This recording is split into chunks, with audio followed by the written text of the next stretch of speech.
September 23. பரிசுத்தமுள்ள ஆவி. பரிசுத்தமுள்ள ஆவியின்படி தேவனுடைய சுதனென்று மரித்தோரிலிருந்து உயிர்த்தெழுந்ததினாலே பலமாய் ரூபிக்கப்பட்ட தேவகுமாரனாய் இருக்கிறார்.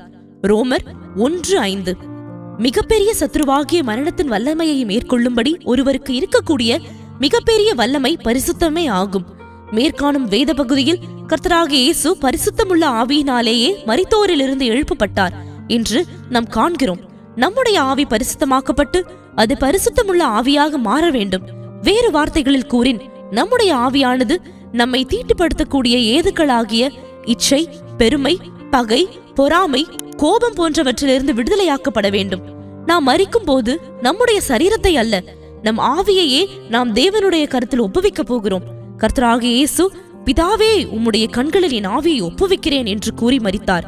இரத்த சாட்சியாக ஸ்தேவானும் தன்னை கொலை செய்யும்படியாக தன்மேல் கல்லெறிந்தவர்களை கூட மனப்பூர்வமாய் மன்னித்து, கர்த்தராகிய இயேசுவே, என் ஆவியை ஏற்றுக்கொள்ளும் என்று ஜெபத்துடன் மரித்தார். பரிசுத்தமான ஒரு தேவனின் கரங்களில் ஒரு பரிசுத்தமான ஆவியை மட்டுமே நாம் கொடுக்க முடியும். எனவே நாம் சங்கீதக்காரனுடன் சேர்ந்து, தேவனே, சுத்த இருதயத்தை என்னிலே சிருஷ்டியும், சரியான செம்மையான ஆவியை என் உள்ளத்திலே புதுப்பியும் என்று ஜெபிப்போமாக. நமக்குள் சரியான செம்மையான ஆவி இருந்தால் நம் முகத்தில் துப்புகிறவர்கள் உட்பட அனைவரிடமும் நாம் சரியான செம்மையானதோர் ஆவி இருக்கும்.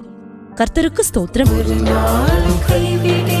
ஒருபோதும் கைவிடேன், ஒரு நிமிஷமும் கைவிடேன், உன்னை என்றும் நான் வழிகாட்டி நடத்துவேன், கடி மட்டும் நடத்துவேன், கரம் பிடித்து